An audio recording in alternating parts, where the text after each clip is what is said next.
Hi hello welcome to our channel. నేను మీ సిరి. ఈరోజు మనం చెప్పుకోబోయే కథ ఇష్టమైన సకుడ పార్ట్ 44. ఇక ఆలస్యం చేయకుండా కథలోకి వెళ్దాం. టేబుల్ మీదవన్నీ క్లియర్ చేసి పైకి లేచాడు గగన్. కుర్చీ పక్కకు లాగడంతో చప్పుడు వచ్చి ధరణి తల ఎత్తి పైకి చూసింది. ల్యాప్టాప్ బ్యాగ్లో పెడుతూ కనిపించాడు. తన ఫోన్ కూడా లోపల పెట్టేసి వెళ్ళడానికన్నట్టు లేచి నిలబడింది ధరణి. తల ఎత్తి చూసిన అతను దగ్గరికి రమ్మన్నట్టుగా ధరణికి సైగ చేశాడు. బుర్ర తిప్పేసి ఎందుకో అన్నట్టు చూసింది ధరణి. నుదురు మీద పడుతున్న జుట్టును మునివెళ్లతో వెనక్కి సర్దుకుని మోచేతుల వరకు ఉన్న షర్టుని కాస్త వెనక్కి లాక్కుంటూ ఆమె వైపు అడుగులు వేస్తుంటే అలాగే నోరు వెళ్ళబెట్టి చూసింది. అతని చొక్కా మొదటి 2 బత్తాలు తప్పించడం వల్ల అతని ఛాతీ కాస్త బహిర్గతం అవుతూ కొత్తగా కనబడుతున్నాడు. ఇప్పుడే కదా ఇలా చూడ్డం తను. అప్రయత్నంగా అతని దగ్గరికి అడుగులు వేసింది ధరణి. నెమ్మదిగా ఆమె నడుముకి ఇరువైపులా చేతులు వేసి ఏం జరుగుతుంది మరింత సున్నితంగా దగ్గరికి లాక్కున్నాడతను. అంటే అది క్లారిటీ ఇవ్వాలని అంటూ గుటకలు మింగింది ధరణి. అక్కడ గాసిప్స్ క్రియేట్ అయ్యాయని తెలిస్తే ఆ బిల్డింగ్ని లేపేనైనా లేపేస్తాడని ఆమె భయం. ఎవరికి క్లారిటీ ఇవ్వాలి? సూటిగా చూశాడు. కోపన్నంటే చెప్తాను అంటూ ముందే మాట తీసుకోవడానికి ప్రయత్నం చేసింది ధరణి. నువ్వు చెప్పేదాన్ని బట్టి ఉంటుంది. కమాన్ టెల్ మీ అన్నాడు గగన్. అది మా మేనేజర్ మరో అమ్మాయి గాసిప్ క్రియేట్ చేస్తుంటే క్లారిటీ ఇచ్చాను అంది పూర్తిగా చెప్పకుండా. అతని కళ్ళు చిన్నవైపోయాయి. నేను క్లియర్ చేశానుగా, ఇప్పుడు ఇంకా అవి అనవసరం. లేట్ అయింది కదా, ఇక ఇంటికి వెళ్దాం అంది ఇక విషయాన్ని పొడిగించడం ఇష్టం లేక ధరణి. ఉదయ్ ఏదో చేశాడని అర్థమై అతని దవడలు బిగుసుకున్నాయి. కానీ ఎదురుగా ఆమె ఉండడంతో అతని కోపాన్ని కష్టంగా దిగమింగుకున్నాడు. ఐఎమ్ ఇంప్రెస్డ్ అంటూ ఆమె చెక్కిలి చివరన అతను ముద్దు పెట్టుకున్నాడు. అది ఎందుకో అర్థమయ్యి ఆమె కళ్ళు నేలకు వాలాయి. అతని పెదవులు నెమ్మదిగా ఆమె పెదవుల మీద సున్నితంగా చేరాయి. ఆమె చేతులు అతని భుజాల మీదకు చేరిపోయాయి. పువ్వు అందాన్ని చూసి ఆగలేక ఓ తుమ్మెద ఆ పువ్వు సున్నితత్వాన్ని మాధుర్యాన్ని అందుకున్నట్టుగా ఉంది అతని పరిస్థితి. ఆ లేత పెదవులను సున్నితంగా అందుకుని ఆమె హృదయంలో తుఫాను సృష్టించాడు. అంటీ అంటక పెట్టక ఇస్తున్న ముద్దుకి ఆమె తాళలేకపోయింది. ఆమె భుజం మీద బాక్స్ నెమ్మదిగా నేలకు జారిపోయింది. ఆమె మెడలో ఉన్న స్కార్ఫ్ అతని చేతులు పక్కకు తొలగించాయి. ఓ చిరుముద్దుతో అలజడి సృష్టిస్తున్న అతని పనులకు ఆమె దాసోహమైపోయేలా ఉంది. ఆమె చెయ్యి అతని ఛాతీ మీదకు నేరుగా చేరి తడమసాగింది. ఆమె పాదాలు చెప్పులు విడిచి అతని పాదాల మీదకు చేరిపోయాయి. ఆమె చుట్టూ అతని చేయి బలంగా అల్లుకుంది. అతని అడుగులు ఆమెతో పాటు గోడ వైపుకి పడ్డాయి. అతన్ని ఆపాలనుకుంటున్నా ఆపలేని పరిస్థితి. అతను తాకిన ప్రతిసారి ఎందుకో ఆమె శరీరం స్పర్శను కోల్పోయినట్టు అనిపిస్తుంటుంది. అతని మెడ చుట్టూ మరింతగా చేతులు బిగించింది. గోడ రావడంతో అతని అడుగులు ఆగిపోయాయి. అతని పెదవులు ఆమె కంఠం మీద నుంచి భుజం మీదకు చేరాయి. అతని జుట్టులో చేతులు పోనిచ్చి గట్టిగా తలని తన వైపుకి లాక్కుంది. ఆమె పాదాలు అతని మీద నుంచి వెనక్కి సర్దుకున్నాయి. కాస్త వంగినట్టుగా ఆమె హృదయం మీదకి పెదవులు చేర్చి ఆమె శరీరానికి ప్రకంపనలు కలిగించాడు.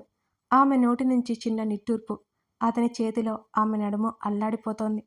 ఆమె కనులు మూసుకుపోయాయి. సరిగ్గా అదే సమయంలో ధరణి ఫోన్ ఒక్కసారిగా మోగింది. ధరణి ఉలిక్కిపడింది. ఫోన్ అంటూ అతని భుజాలు పట్టుకుని నెట్టివేయడానికి ప్రయత్నం చేయగా అతను ఆమెకు దూరం జరగలేదు. అతని పెదవుల మధ్య ఆమె శరీరం బంధించగానే ఆమె కనులు మరోసారి మత్తుగా మూసుకుపోయాయి.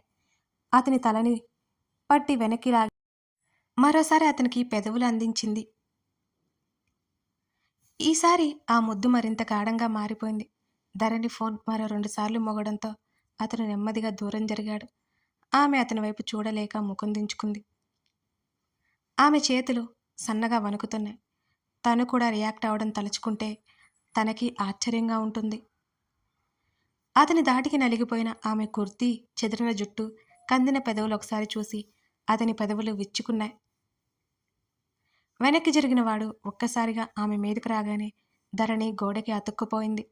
ఆమె ముఖాన్ని 2 చేతుల మధ్య బంధించగా అతని కళ్ళలోకి చూసింది Dharani. I can't control myself గుసగుసగా చెప్పి ఇద్దరి శరీరాలు దగ్గరయ్యేలా హత్తుకున్నాడు. మరోసారి ఆమె హృదయంలో ఒక పెద్ద తుఫాను సృష్టించాడు అతను. భారంగా ఊపిరి తీసుకుంటూ అతనిలో ఒదిగిపోయింది. అతన్ని విడిచిపెట్టి వెనక్కి సర్దుకోవాలన్న ఆలోచన మర్చిపోయింది. ధరణి ఫోన్ మరోసారి మోగింది. అతను దూరం జరిగాడు. చెదిరిన జుట్టు సరిచేసుకుని డ్రెస్ సరిగ్గా లాక్కుంది. అతన్ని చూడకుండా కింద పడి ఉన్న చున్నీ మెడలో వేసుకుని హ్యాండ్ బ్యాగ్ తీసి మొబైల్ బయటికి తీసింది. అతను ఆ రూమ్ డోర్ తీసి బయటకు నడవగా ధరణి అతన్ని అనుసరించింది. అతను క్యాబిన్ డోర్ లాక్ చేశాడు. మొబైల్ బయటకు తీసిన ధరణికి తల్లి నుంచి 4 మిస్డ్ కాల్స్ కనిపించాయి. లిఫ్ట్లో కిందకి వెళ్ళాక కారులో కూర్చున్న తర్వాత తల్లికి కాల్ చేసింది ధరణి. ఇన్నిసార్లు చేస్తుంటే లిఫ్ట్ చేయవేంటే? రేవతి మాటలు గగన్కి సన్నగా వినిపిస్తున్నాయి. నేను పనిలో ఉన్నాను చెప్పు అంది ఎర్రబడ్డ బుగ్గలు అతనికి కనిపించకుండా ముఖం పక్కకు పెట్టేసుకుంటూ ధరణి. ఇంకా ఇంటికి వెళ్ళలేదు. ఏంటే అత్త చెప్పింది? ఈ టైం వరకు ఆఫీస్ ఏంటి? రేవతి ఆరాలు తీయడం మొదలుపెట్టింది. నేనేం పని మానేసి తిరగడం లేదు. తప్పక ఉన్నాను. ఇదిగో ఇంటికి వెళ్తున్నాను అంది కోపం నటిస్తూ ధరణి. అయినా టైమింగ్స్ అయిపోయాక కూడా రోజు ఆఫీస్లో ఉండమన్నా దిక్కుమాలినోడు ఎవడే? అర్జెంటుగా ఆఫీస్ మాని చక్కగా మీ మామయ్య ఆఫీస్లో చేరిపో.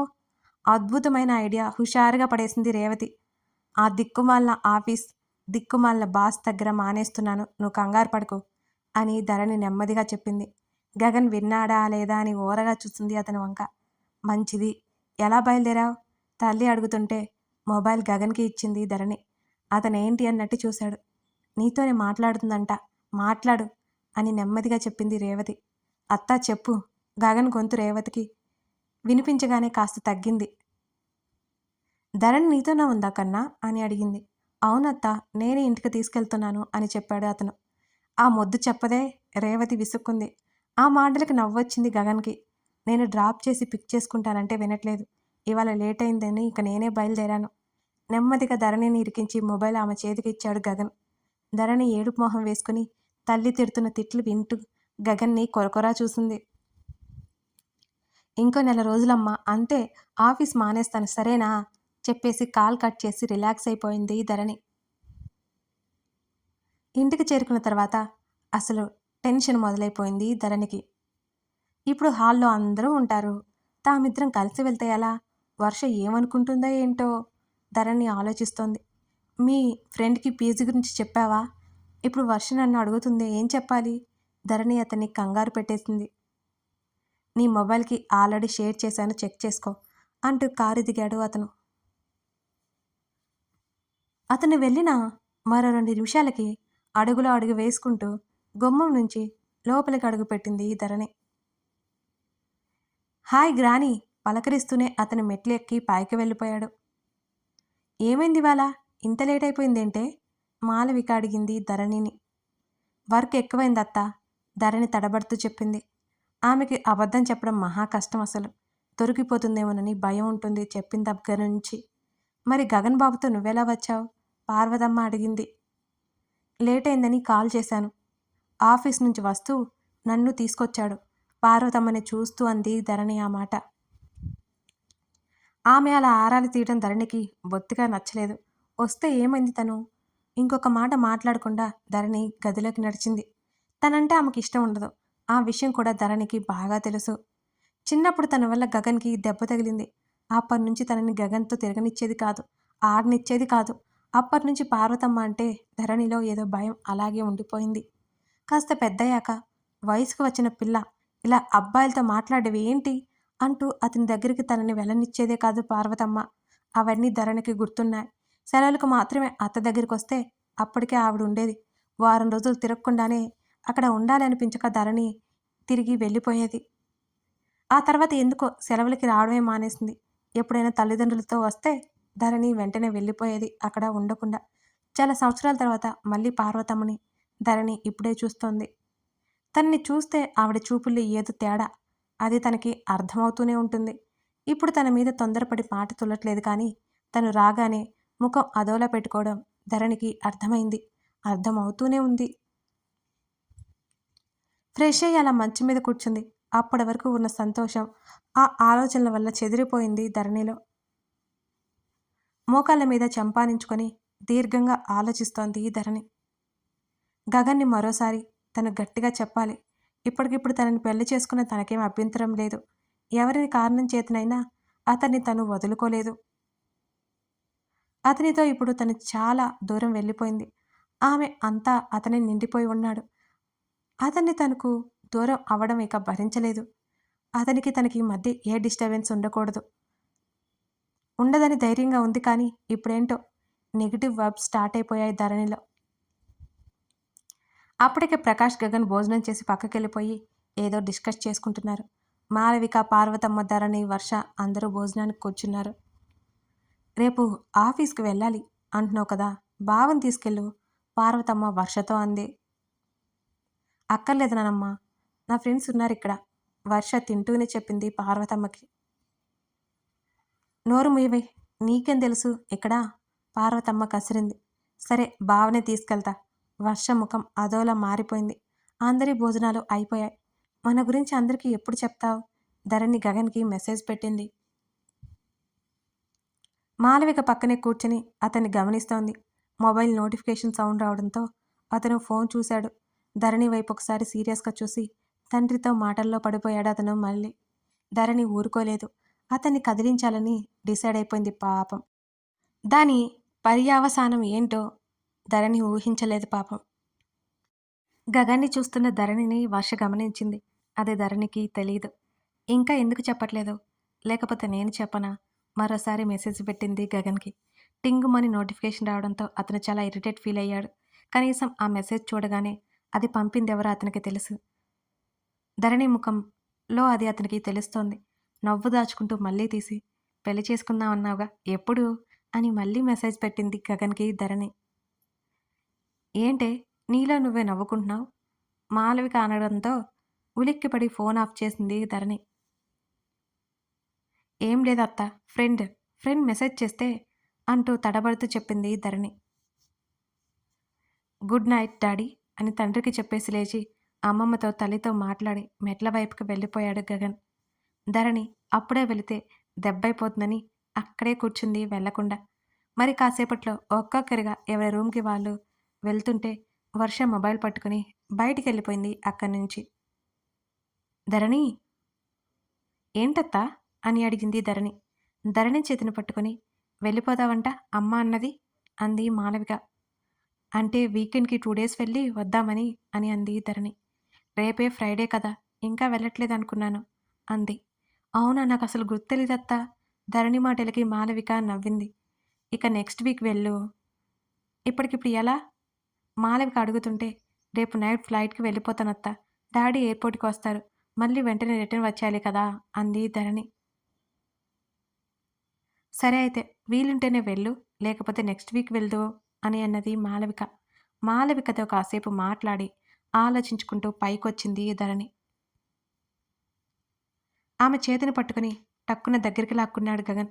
గట్టిగా అరవబోతున్న ఆమె నోటి మీద చేయి వేసి నొక్కి బాల్కనీ వైపుకి తీసుకువెళ్ళిపోయాడు. ఆ స్పర్శ ఎవరితో గుర్తుపట్టి ఆమె కుదిరపడింది. కళ్ళు తిప్పి అతని వైపు చిరుకోపంగా చూస్తుంటే ఆ నోటి మీద చేయి తీసేశాడు. ఆమె భుజం మీద గడ్డమానించి ఆమె నడుము చుట్టూ గట్టిగా చెయ్యేసి పట్టుకున్నాడు అతను. ఆమె విడిపించుకోలేదు. ఆమెకు అది నచ్చింది. అతని కోసం అతని అటెన్షన్ ఇంకా ఇంకా బాగా నచ్చింది తన కోసం. ఏంటి ఎక్కువ చేస్తున్నావు, తలని ముందుకు వంచి మరీ ఆమె భుజం దిగువ భాగంలో ముద్దు పెట్టుకున్నాడు గగన్. ధరణి గట్టిగా కళ్ళు మూసుకొని రైలింగ్ని 2 చేతులతో బిగించి పట్టుకుంది. ఇప్పుడు మాట్లాడు, ఆమె నడుముని సున్నితంగా నొక్కుతూ అడిగాడు గగన్. ఆమె మెడ అంతా ముద్దలు పెడుతుంటే ధరణి తాళలేకపోయింది. ఇలా చిక్కుకుపోయిందేంటి తను. నేను రేపు ఫ్లైట్కి ఊరు వెళ్తున్నాను, అలాగే కళ్ళు మూసుకొని తల వెనక్కి వాల్చేసి చెప్పింది ధరణి. ఏం అన్నాడు అతనికి వెళ్ళడం ఏమాత్రం ఇష్టం లేనట్టుగా. ఊరికే అమ్మ వాళ్ళని చూసి వస్తాను. నెమ్మదిగా కళ్ళు ఎత్తి చూసింది. అతనికి ఏమాత్రం నచ్చినట్టు. ఆమె మెడవంపులో అలాగే ముఖం పెట్టి ఏం మాట్లాడకుండా ఉండిపోయాడు గగన్. అతని గరుగుగడ్డంతో పాటు మీసం గుచ్చుకుంటుంటే గిలిగింతలు పుట్టి అటు ఇటు కదలసాగింది ధరణి. వర్ష వస్తుంది, ఇక వదులు అంది నెమ్మదిగా. అతను విడిచిపెట్టలేదు. అతని చేతుల్లో ఆమె శరీరం మెత్తగా నలిగిపోతోంది. ఆమెను తన వైపుకు తిప్పుకొని అతుక్కునేలా దగ్గరికి లాక్కున్నాడు. సూటిగా చూస్తున్న ఆ కళ్ళను చూడలేక కళ్ళు దించుకుంది. అతని నుంచి పారిపోయి తను ఇంత చనువుగా ఎలా ఉండగలుగుతుంది? తలుచుకుంటేనే ఆశ్చర్యం వేస్తుంటుంది. అతని పెదవులు ఆమె పెదవులని చేరుకోగా, ఆమె చేతులు అతని మెడను అల్లివేశాయి. అతన్ని అందుకోవడానికన్నట్టు ఆమె పాదాలు పైకి లేచాయి. వర్ష పైకి వచ్చి అప్రయత్నంగా అటు పక్కకి చూడగానే మసక చీకటిలో ఎవరో ఉన్నట్టు అర్థమైంది. పరీక్షగా చూడగానే అక్కడ ఉన్నది గగన్ అని అర్థమై అతని వైపు వెళ్ళిపోతుండగా అతని మెడ చుట్టూ అల్లుకున్న చేతులను చూసి వర్ష ఆగిపోయింది. అక్కడ ఏం జరుగుతుందో తెలియనంత చిన్నపిల్ల ఏం కాదు తను. చప్పున వెనక్కి సర్దుకుంది వర్ష. గగన్ ధరణి మాటలో సన్నగా గుసగుసగా వినిపిస్తున్నాయి ఆమెకి. అవి అర్థం కాలేదు కానీ అక్కడ ఇంకొక క్షణం ఉండకుండా వర్ష గదిలోకి వెళ్ళిపోయింది అక్కడి నుంచి. ఊపిరి ఆడట్లేదు అంటూ దూరం జరిగి భారంగా ఊపిరి పీల్చుకుంటున్న ఆమెను చూస్తూ ఆమె టీషర్ట్ కాస్త కిందకి లాగి ఆమె హృదయం మీద అతను ముద్దు పెట్టుకున్నాడు. అతను దూరం జరగడం ఆలస్యం అతన్ని తోసి పరుగుపెట్టింది ధరణి. గదిలోకి వచ్చిన ధరణి అదే బిడియంతో ముడుచుకుపోయింది. నిలువుటద్దం ముందు ఆమె ప్రతిబింబం కనబడుతుంటే ఆమె హృదయం మీద అతనిచ్చిన గుర్తు స్పష్టంగా కనబడుతోంది. అలా మంచం మీద వాలగానే నిద్ర పట్టేసింది. ఇవాళ ఆఫీసులో విషయం క్లియర్ అయిపోవడంతో ధరణికి చెప్పలేనంత ప్రశాంతంగా ఉంది. అల్లుడు కోపంతో మందు బాటిల్స్ పగలగొడుతున్న ఉదయ్‌ని ఆపాడు శివకుమార్. ఏంటి మావయ్య ఇది? అది నా ముందే ఇంత ధైర్యంగా వాడినే పెళ్లి చేసుకుంటానని చెబుతుంది. ప్లాన్ మొత్తం రివర్స్ అయింది అన్నాడు కసిగా ఉదయ్. నా మాట విను అల్లుడు. మీ ఇద్దరి పెళ్లి ఎలాగైనా నేను చేస్తా. గగన్ ఆట కట్టిస్తా అన్నాడు శివకుమార్ ఆలోచనగా. వాడి పొగరు అణిచేయాలని మావయ్య ధరణిని పెళ్లి చేసుకుని వాడు కుళ్ళి కుళ్ళి ఏడ్చేలా చేయాలి మావయ్య. అప్పుడే నాకు ప్రశాంతంగా ఉంటుంది. చిన్నప్పటి నుంచి అన్నిట్లో ముందు ఉండి నన్ను వెధవని చేశాడు వాడు అని ఓ గ్లాస్ కడుపులో పోసుకొని అన్నాడు ఉదయ్. నా దగ్గర ప్లాన్ సిద్ధంగా ఉంది. ఆ దెబ్బతో ఆ రేవతి నీ కాళ్ళు పట్టుకుని మరీ కూతుర్నిస్తుంది అన్నాడు. ఏంటి మావయ్య అది? ఇప్పుడు కాదు అల్లుడు, అప్పుడే చెప్తా. నువ్వు కొద్ది రోజులు సైలెంట్‌గా ఉండు. ఆ పిల్ల వెనక తిరగడం మానేయ్ అన్నాడు శివకుమార్. సరే అన్నాడు ఉదయ్. కథ కొనసాగుతోంది. మరి శివకుమార్ ఏం ప్లాన్ వేయబోతున్నాడు? ఉదయ్ సైలెంట్‌గా ఉంటాడా? ఏదైనా వెధవ పని చేస్తాడా మళ్ళీ? గగన్ ధరణిలు ఇలాగే సంతోషంగా ఉంటారా? ఏదైనా తేడా జరుగుతుందా? తెలుసుకోవాలి. అంటే ఇంకా ముందు ముందు కథని ఫాలో అవ్వాల్సిందే. లైక్ చేయడం, కామెంట్ చేయడం మర్చిపోకండి ఫ్రెండ్స్. అలాగే మన ఛానల్‌లో 'వలపు వర్ణం' అనే స్టోరీ రన్ అవుతుంది. ఇది తెలియని వారి కోసం చెప్తున్నాను. ఒకసారి వెళ్లి చూడండి. మీకు తప్పకుండా నచ్చుతుంది. Thank you for watching this video. మరో ఎపిసోడ్‌తో మళ్ళీ కలుద్దాం.